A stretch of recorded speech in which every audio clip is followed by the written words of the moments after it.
Are you confident? Do you have consistency? How much conviction do you have? I'm Daniel Gomez, the Confidence Architect, a business strategist, keynote speaker, executive coach, and best selling author. On the Daniel Gomez Inspire Show, we will help you unlock confidence to create consistency and develop conviction. Together, we will discover the key that unlocks your confidence. Welcome back to another episode of the Daniel Gomez Inspire Show, where we motivate you, we inspire you. And boy, today we're going to have some massive education. This guy is on fire, has a new book coming out, new magazine, so much great content. I love surrounding myself with people that help me to go to the next level. So let's welcome to the Daniel Gomez Inspire Show, Dave Sanderson, also known as the Miracle on the Hudson River Man. Let's go, Dave. Let me give you a round of applause. The crowd is going wild. Woo, let's go. I haven't got that kind of reception in a long time, Daniel. Thank you so much. Excited to be here. Man, Dave, I'll tell you what, I had the pleasure of just sharing the stage with you back in Scottsdale of last year. And we've been talking about getting you on the show, and you're here. I know what an amazing person you are, and just the way you speak and the power you have behind your story about the Miracle on the Hudson. Who is Dave Sanderson, my friend? Well, I just a humble guy, was an ordinary guy doing an extraordinary situation. That's what happened to me. I was in sales for 30 years at that point in time, doing well, always excelled, had my ups and downs like most people do in business. And then all of a sudden one day on a business trip, you go through a situation where you never think you're going to go through, which is called a plane crash, and then you get to survive it, right? Which is very rare. I mean, this is the only situation in the history of aviation where we had a crash in the water and everybody survived. So it was something that I was honored to be associated with because of the heroism by so many people, not only the captain and the crew, but the passengers, the first responders. And then all of a sudden, life gives you an opportunity to share that and share the lessons from that. And all of a sudden it opens up a whole new world. And that's what happened to me. Man, well, I'll tell you what, Dave, I gotta commend you. I love your story, the way you shared it on stage. And like I said, so ladies and gentlemen, this is where I say in the show, get out your pen and paper, because Dave is about to drop some massive value, some massive wisdom. Because think about what he's saying. The Miracle on the Hudson, it happened several years ago. How many years ago was it, Dave? 13 years ago now. Exactly, 13 years ago. I was going to say over a decade ago, but I wanted to make sure. And the thing is that so many times a crisis happens in our life, a crisis happens in our business, and instead of being responsive, we react in the negative. And Dave was able to take control of situations, take care of himself first, right? Take control of himself. And because of that, Dave, just so many great things happen for you. So I want to start off by asking you this, right? We're talking about, why do you think so many people, when think about it, right? The plane crashes into this Hudson River. There's chaos everywhere. What's the main difference, you think, Dave, between someone who freaks out and loses control and freezes under this moment of pressure, and someone like yourself that takes a moment to step back, right, throughout the chaos, and you're able not just to save yourself, but by saving yourself and your sanity in this moment, you're able to save literally other lives around you? Well, thank you, right? I think it was a whole team effort, and I think everybody was helping everybody save each other's lives that day. But I think, one of the things I pride myself on is the preparation. I mean, you know a little bit about my story, but, it really started for me in 1984 when I had a mentor that came into my life who gave me not only his time, but his wisdom that he had, built up since, 1929 going forward. And fortunately for me, he took me under his wing, and I learned a lot of lessons from him. But then I think what really started transitioning all that was right before he passed away, he asked me to come to his house, and he wanted to share some things with me. Number one, he had lung cancer, and he only had a few months to live. But he also shared his handwritten notes that he took in 1929 of the things he was teaching me, and asked me not to let it die with me. And I think, that was a transitional point in my life. But you know what? Like most people, I didn't do anything with it. Unfortunately for me, I had another mentor come into my life by the name of Tony Robbins. And for the next 10 to 12 years, I was head of security, but he also was mentoring me in distinctions. So when I got to that pivotal point on January 15, 2009, I was prepared. I had a mindset of, I've been able, all these things that I learned, I had to employ at that moment. I think the captain said it correctly. He had to cash in all the investments he made all those years at one moment. That's what happened to me likewise. So I think some people who had a very, maybe a similar past, maybe didn't prepare themselves mentally, emotionally, physically, spiritually to be able to handle something that's coming very quickly at you. I think that's the only difference. I think that I was blessed to be able to absorb all this and then cash out at that one moment, and all of a sudden things opened my life up that I never thought that it would open up. What did you learn about yourself in that moment, though, right? Because you're in that moment. What did you really learn? What are two things that Dave Sanderson learned, right? Think about this, ladies and gentlemen. Think about what Dave's talking about. The moment of greatness, or the moment that your life really starts to elevate, that moment of impact, we'll call it, because he has a book also called Embrace for Impact. When that moment happens, you're either ready or you're not ready. But what are two things that you found out about yourself? Because like you said, you've been preparing since 84. You prepared with Tony Robbins, as just the mentorship you received. But what are two things you're like, wow, this is really in me in that moment of just chaos, of impact? Well, thank you. I think number one is leaders don't have to know everything about everything, but it's all about your personal influence in time and moment and having the mindset of leadership. And the reason I say that is because I went out the right side of the plane, and on the right side of the plane, there was no crew. All the crew went out to the left side of the plane. So people had to step up who had zero experience, zero training, but leaders step up in the moment they have to lead. I think that was number one. And I was very fortunate. I learned these leadership lessons and I had to employ them.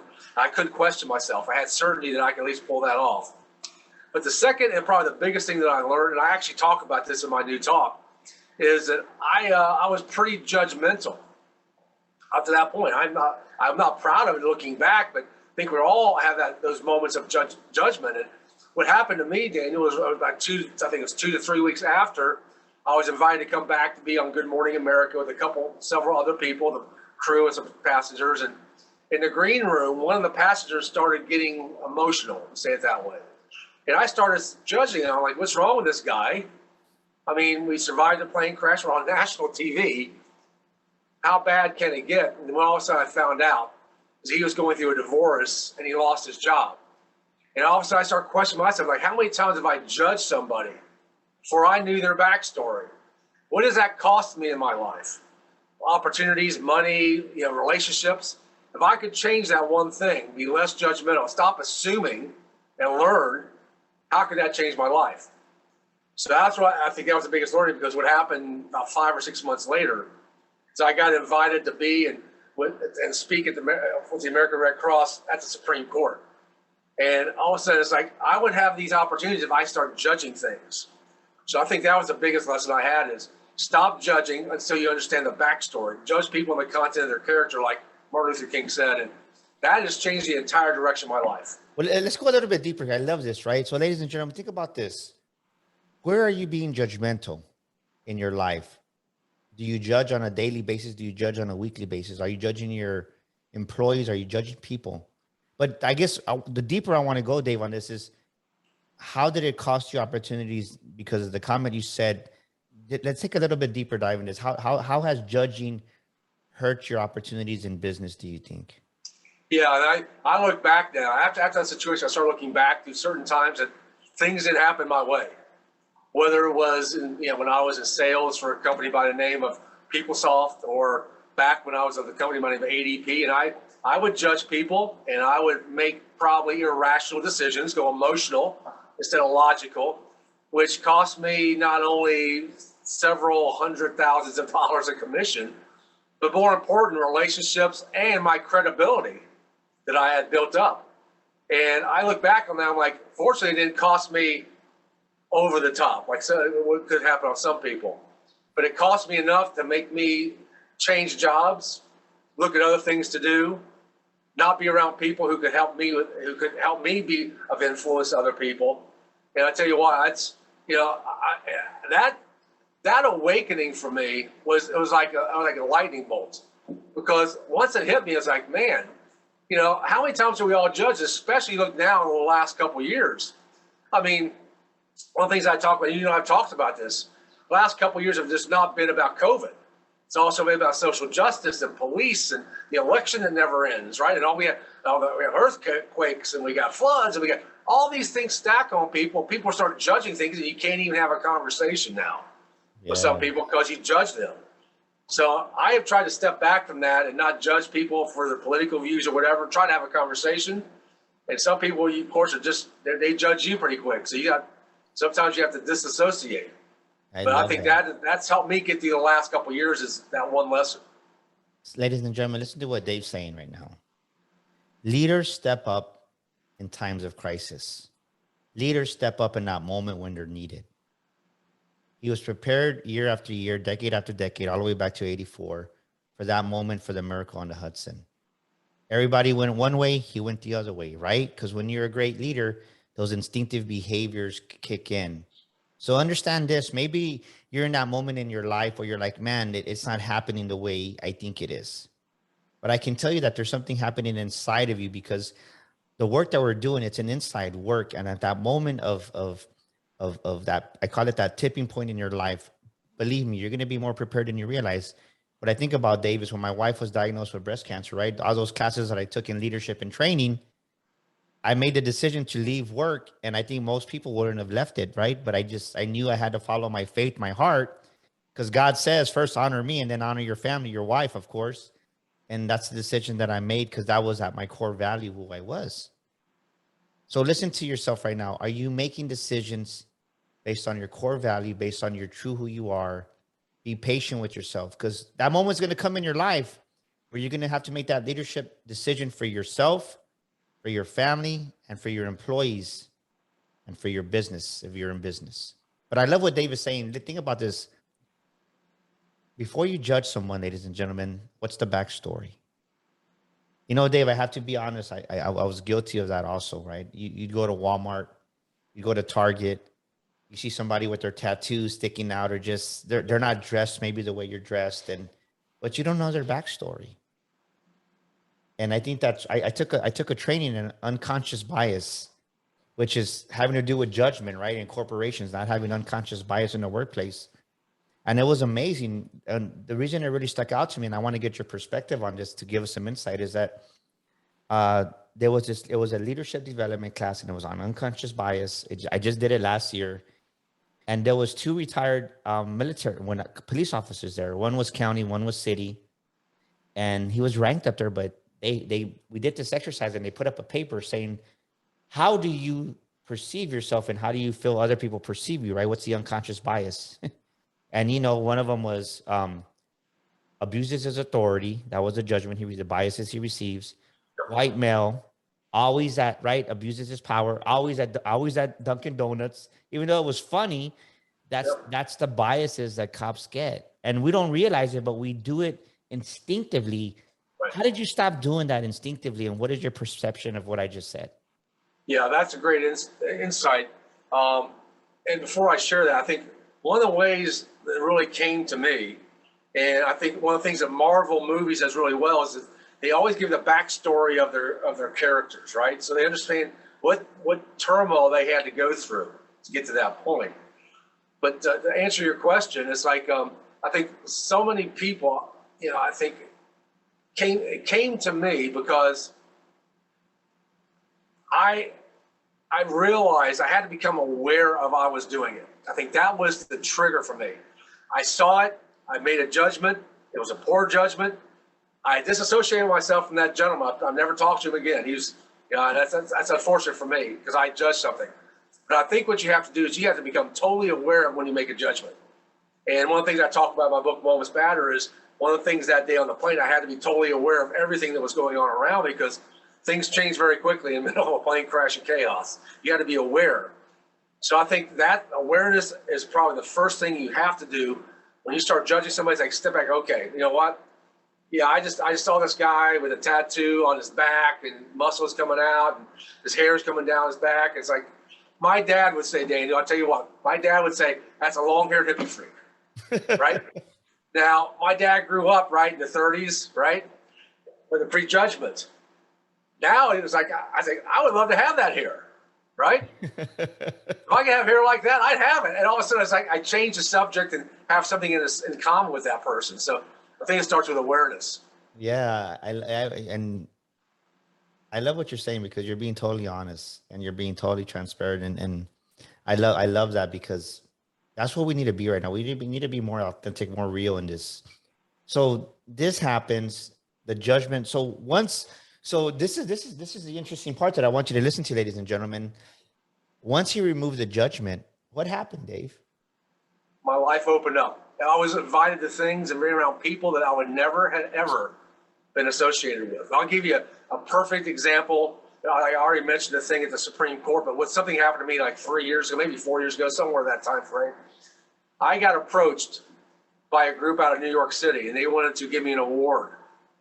And I was like, that's interesting, right? What did I do to earn this award? And it was from the NBA Veterans Foundation. And, I was like, okay, I've never been really associated with the NBA. I know some NBA players, but never been associated. So when I show up, I was one of the few Caucasian people there. And I was really open my eyes, like, you know what? They are not judging me. I am not judging them. And look what's happened. We're all coming together to help raise money for their foundation, right? Which is an important thing. But that opened my eyes up dramatically. I would have never, ever had that opportunity if I was still in the judgmental mode. And now I'm linked, associated with the NBA. I've got a lot of new African-American friends that I never would have known. I've learned about their backgrounds and what they had to do to get to where they're at, which is not all pixie dust and sunshine. And they learned about me on, how did I survive a plane crash and a mindset.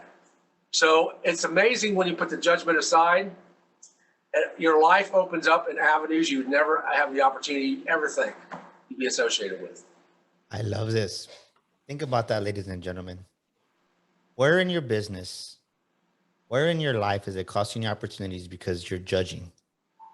And I love this topic, Dave, because what Dave is saying, ladies and gentlemen, is that maybe you have that client that calls you, or that customer that walks in, if you have a brick and mortar that walks in, and instead of really pouring out your heart and really providing excellent customer service, as soon as they walk in, you don't like the way they're dressed for whatever reason, you have a bias towards them, and you shut down internally. So the customer service experience isn't there. In return, you don't go above and beyond for them. And guess what? You lost that potential client because you judged them. Wow. Yeah, that's interesting. Because one of the things I used to get accused of when I was with the company is I was so much focused on the client than what's best for the company.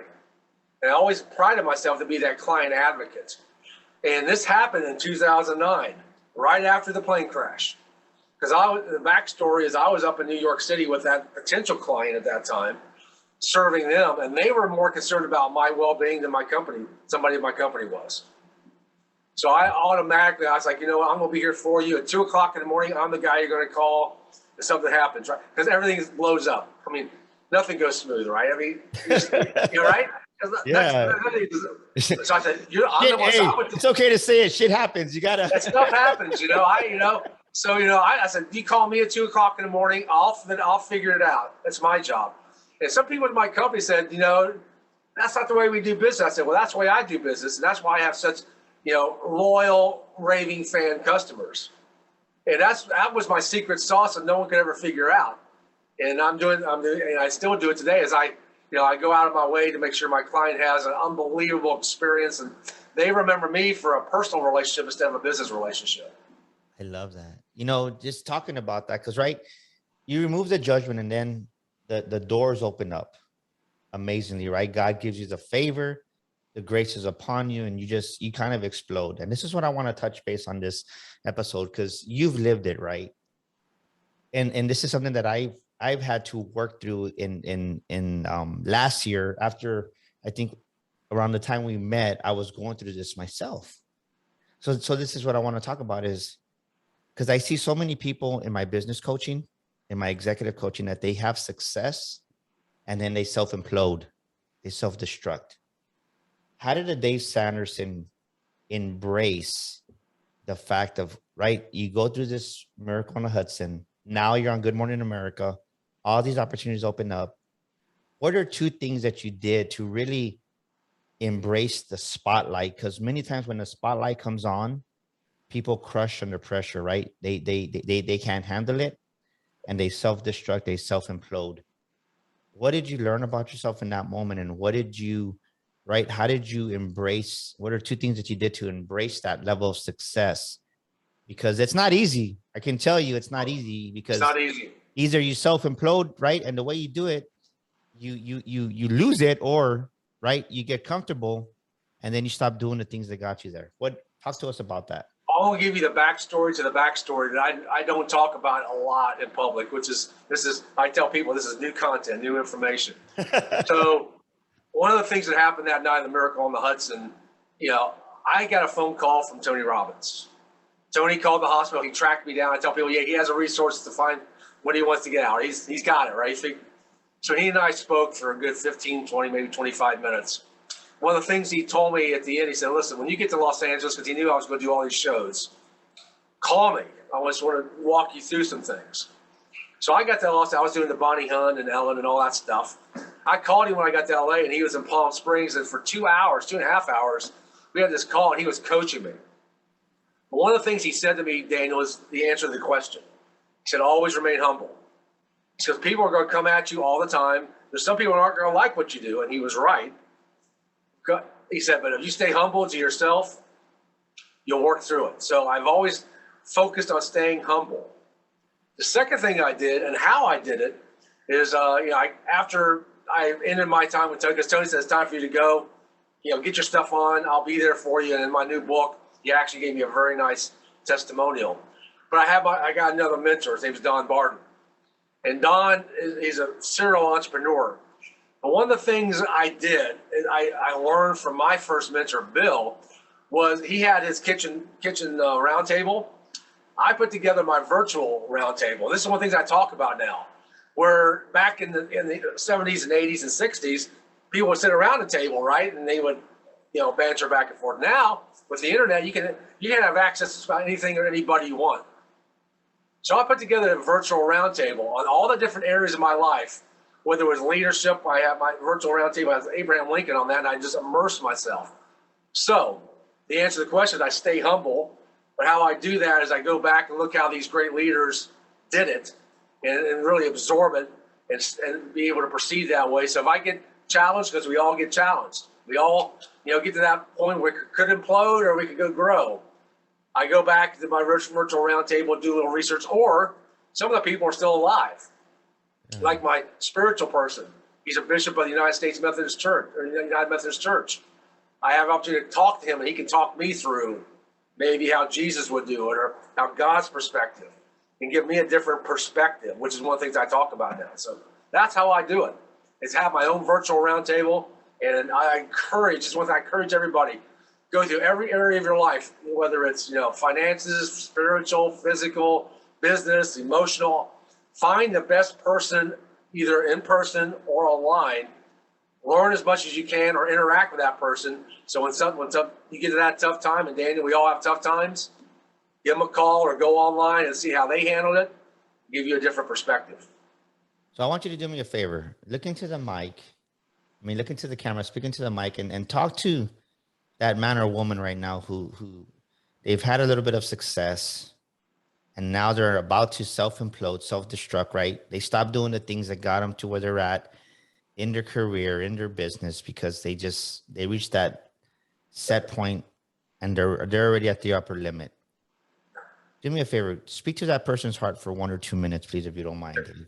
No problem, because I've been there too. Right when COVID hit, right? As a speaker and what you and I do, when there's nothing really going on. So, one of the things I've learned years ago, everybody, it doesn't matter whether you're Bill Clinton, who was the president of the United States, or even a Tony Robbins or anybody like that, they all have coaches. All have a coach. So one of the things my mentor asked me and implored me to do when I was on that, here's the backstory. I want to talk to him. He actually drove up to Charlotte from Atlanta. We sat down for a half a day putting together what's called Dave 2.0, because I was about ready to implode. Things were going down.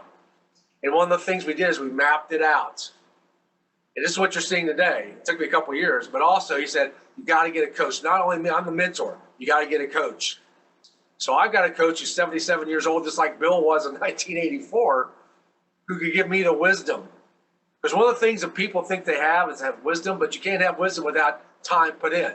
I mean, these kids think they have the wisdom, but they haven't put the reps in to get it. And how do you get wisdom? Find somebody who's gone walk the walk. So I would encourage anybody, say, find a coach, find somebody, whether it's Daniel, me, or somebody who's walked the walk, get their insights. So when you're ready to implode, you have somebody to bounce it off of and get a proper perspective on where you're at. And they can help you develop a map like Don did with me on how to take your business and start growing it instead of going down a different pathway. Boom, baby. There you go. From Dave Sanderson. Get a coach. And never hire a coach. Never hire a coach that doesn't have a coach. Invest the coach. I mean, I spend over $10,000 a year on my coaches, right? And get coaching. People say, well, how do you get that money? I find it. Because you know what? I will get 3 to 10 times that back if I take what they say. And we talked about when we got on, take massive action, right? Take massive action. Not just go through the paces like most people do, to dabble. Right? Yeah. You got to take massive action to get something done. And people on the border, right? They go through that mindset of uncertainty, right? So you got to find somebody who's going to give you the certainty to be able to get over that hump so you can start taking a different direction.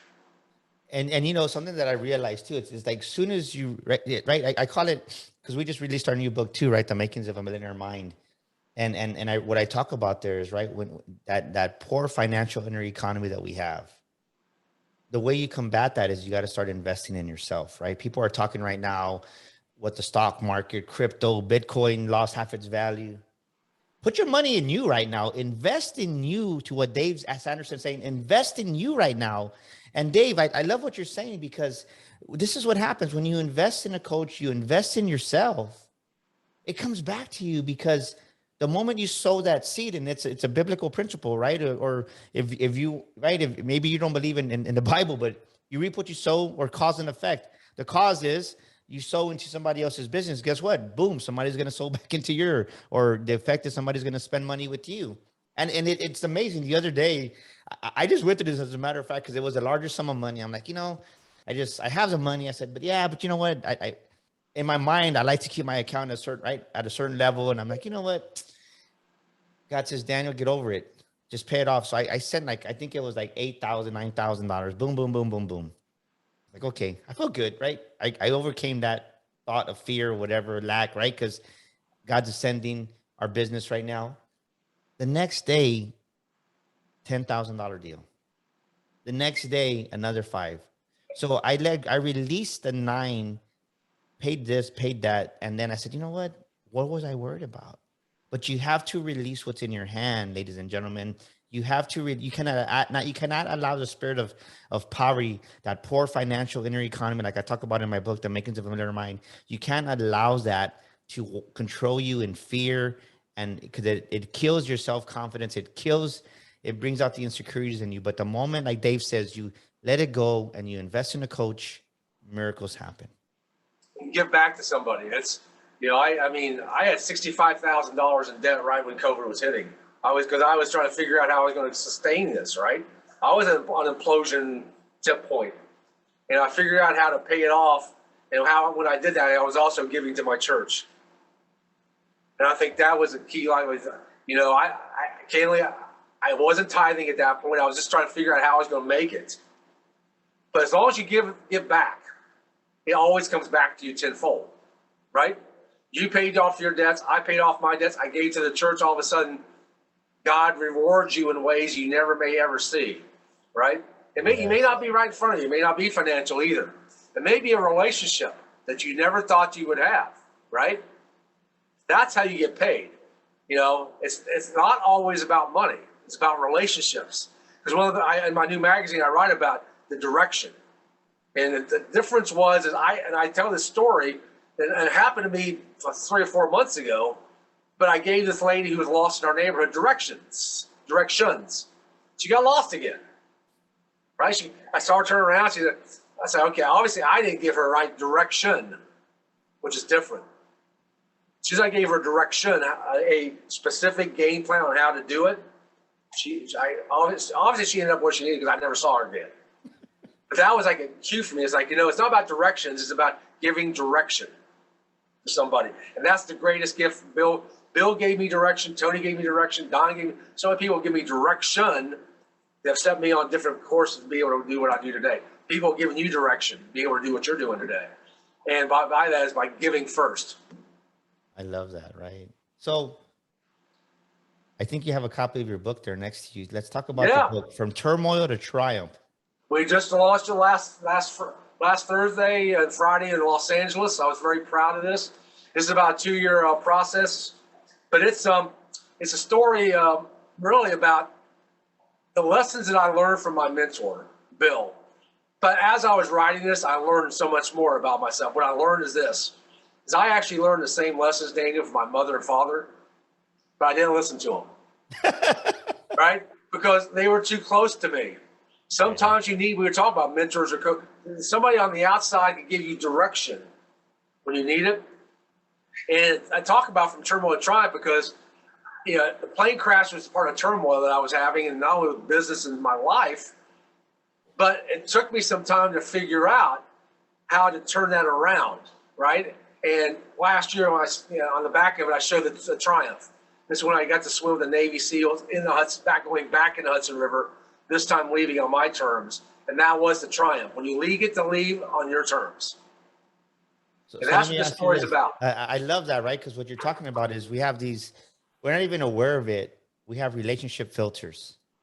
So to what Dave's saying right now, his mom and dad gave him some of these lessons, some of this wisdom that they had, but he didn't listen because he had a relationship filter. And when you have relationship filters, ladies and gentlemen, you tune people out. And somebody else comes and tells you the same thing. You're like, oh yeah, that's awesome. Then you go back and tell your mom and dad, they're like, son, daughter, I told you the same darn thing a couple of months ago. Yeah. Sir, 20 years ago, I said the same thing. And all of a sudden it takes you 20 years to get it, right? Yeah. So I think everybody needs that. That's, when I asked Tony, we talked about doing a testimonial. He wrote about his situation. And if you look at his testimonial in this book, it opened my eyes on how he became Tony Robbins. All right? And I think that's, if you learn, you're going to learn a lot of things if you read this book. And it's like some of these lessons think they're self-evident, but they're really not. But when you read the stories, like when Tony, his testimonial tells how he became who he became, because he got the right mentor by the name of Jim Rohn, and how important it was when he gave me distinctions on what my mentor taught me. I mean, it's gold. And you can't, and once again, you can't buy this.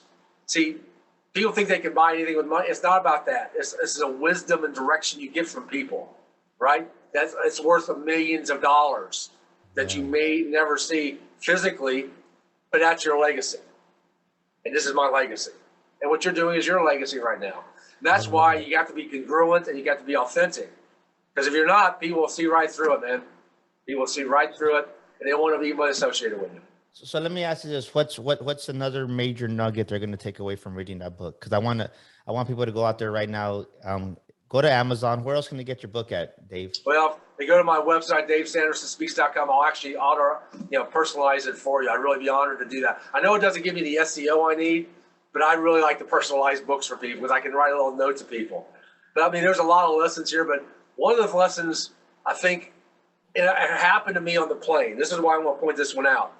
And I learned it because I wasn't good at it, Daniel. I'm telling you, I got ripped. I got ripped in junior high school. I got ripped in high school for this. But I couldn't maintain my composure when all stuff hit the fan, right? I would lose my head a little bit. I go emotional. And I talk about that story and how I learned it and how Bill sort of opened my eyes to, you got to maintain composure when times get tough. I mean, he was going through a depression, almost lost all of his theaters and restaurants, right? And he had to maintain composure because if he didn't, he was going to lose. People were calling his loans, right? Yeah. And this is back in the 30s where we're in a depression, right?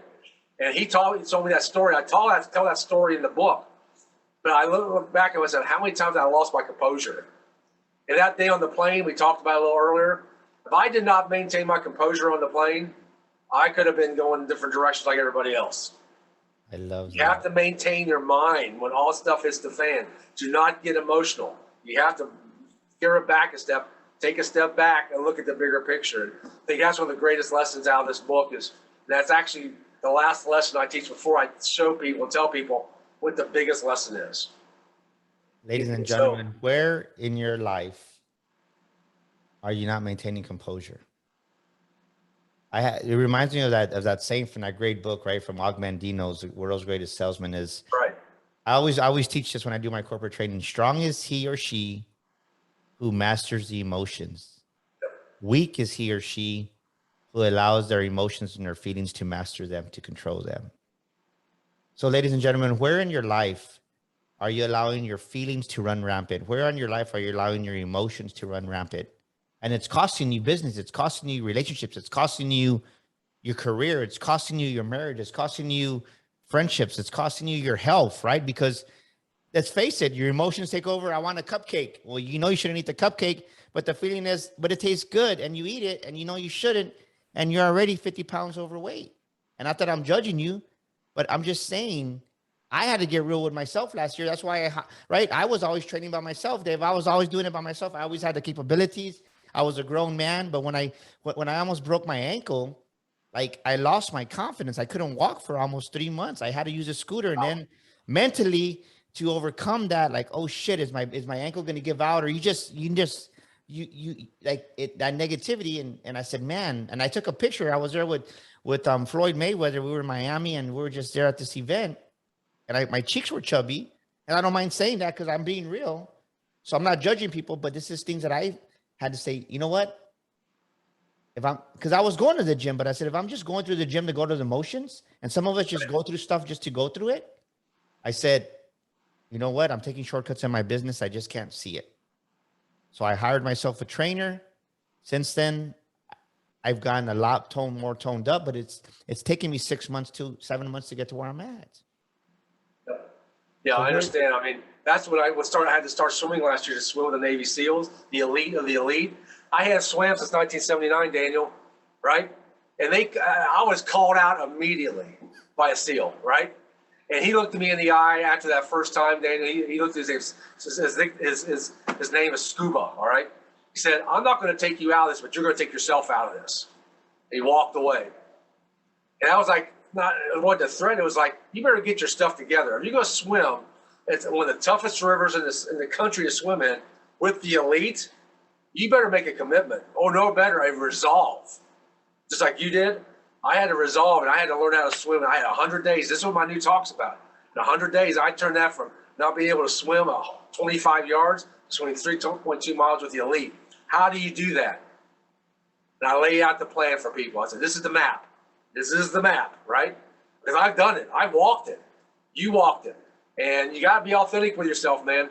You got to call yourself out and say, you know what? I'm not judging anybody else, but, I am overweight. I look bad in front of a SEAL, and he expects me to go into Hudson River, because SEALs don't leave anybody behind, right? Yeah. I don't want somebody to have to, pull me out, right? So, yeah, I mean, I agree with you. I mean, I'm proud of you for what you did, because if you don't have your health, you don't have anything. I don't care what everybody says. It doesn't matter if you have billions of dollars. You don't have your health, you don't feel good about yourself, doesn't mean anything. I remember being in the bathroom. I was actually crying, Dave, because this was like the first week. We actually had a good 2 days in business. It was a good day in sales and revenue. And even though it was a good 2 days, I didn't celebrate it, right? I remember being in the bathroom and I just looked in the mirror and I said, God, if I could just stand on my own 2 feet, I would forget those sales, right? Forget the sales. And I remember once I started getting better, God tested my heart on this, because it was maybe like 10 days or 8. It was over a week. Nothing happened. It was just quiet. And God says, well, didn't you say you'd rather stand up than have the revenue sales? But it just shows you that at that moment, God showed me it doesn't matter how much wealth you have or you accumulate. Without your health, it doesn't mean anything. It doesn't mean anything. Because at that moment, I would have given up that revenue just to stand up and be able to walk to go wherever I wanted to go to. Because it was humbling when literally I had to crawl one time because I didn't want to bother my wife, and the scooter was on the other side, and I had to crawl to urinate because we have the tile, and I couldn't hop right. I was hopping around, but on the tile it hurts because it shocks your body, and you're exactly right, man. So, Dave, what's a scripture or a quote that you rely on when times of adversity show up, right? When you need to go from that turmoil to triumph, like your book's titled. The one I go to is suffering produces endurance, endurance produces character, character produces hope, and hope does not disappoint us. That's the one, that's my go-to. And this comes off, it's so embedded in my heart, I'm immersed in that because it's true. You know, if you suffer, you get through it, you endure. If you endure, it produces character. And character is what people remember you for. And they remember you, and you do have hope. You always have hope, unless you give up on yourself. So that's my go-to scripture. I love that. It reminds me of the quote in Hebrews, right? Against all hope, Abraham believed in hope. And I think our country, we need hope, right? I think one of the biggest lies that I hear is people say is, well, don't live life on the hope system. Well, I think we do need hope because it's biblical. Yep. And right now, what you're seeing is there's a lot of people suffering, right? The people who endure through that, you'll see their character. And that's what happened that day on the plane. I just go back to that. Let's use that as a metaphor because, I think that situation, that plane crash, gave people hope because they saw how people got through it. They saw the character of not only the captain, the first responders, they saw character come out. And it gave people hope. And you know what? Yeah, times are tough. We're going through a recession just like we are right now. But, there is hope. And I think that's a metaphor for that saying. So I think that, the folks who have lost hope are the ones we see so many young people now over the last couple of years that have never had to deal with something like this. I mean, in the 60s, I was a kid. I was as young as they were, but we had the Vietnam War going on. You saw it every night on TV. First time in history. Oh, by the way, we had social injustice, right? In 1968, right? And I got to see it.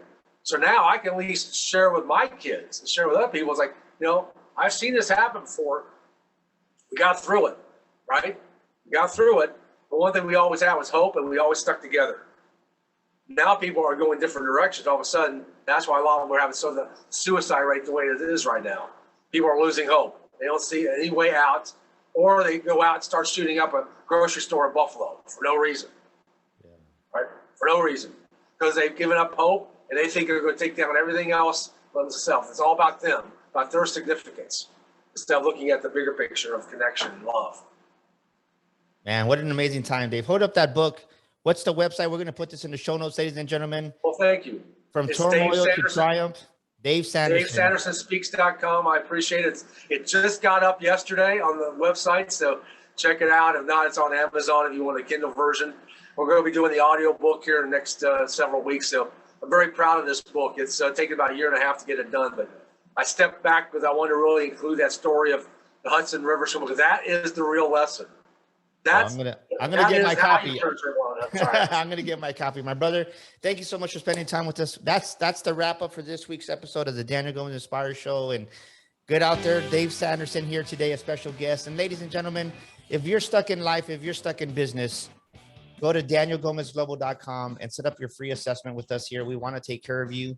And better yet, go to our website, our new one, themakingsofamillionairemind.com. That's themakingsofamillionairemind.com. Get our book. We want to send you an autographed copy. And better yet, get our course. We've had amazing reviews. What if I could help take away the financial stress from your life? What if I could help you and your wife not fight anymore about money? Most divorces happen because of finances. What if I can relieve that stress for you through our course and through our book? It's happening. I can make it happen for you. Go to themakingsofamillionairemind.com and see if you qualify for our scholarship. This is Daniel Gomez Inspires here with the Daniel Gomez Inspires Show. We'll see you next week again with another amazing guest on our amazing show. Thank you once again, Dave, for being an amazing guest today, my brother. Thank you very much, Daniel. This is Daniel Gomez, and thank you so much for tuning into our show today. We'd love your feedback. Please drop us a comment, and thank you for leaving us a review. Don't forget to subscribe to our show and share this episode with a friend. And my free gift for listening to our show today is a copy of my best-selling book, You Were Born to Fly. To get your free copy, go to DanielGomezInspires.com and get your copy today. That's DanielGomezInspires.com. And to elevate your life and business even more, follow me on social media at Daniel Gomez Inspires on Facebook, Instagram, Twitter, and YouTube. Together, we will discover the key that unlocks your confidence.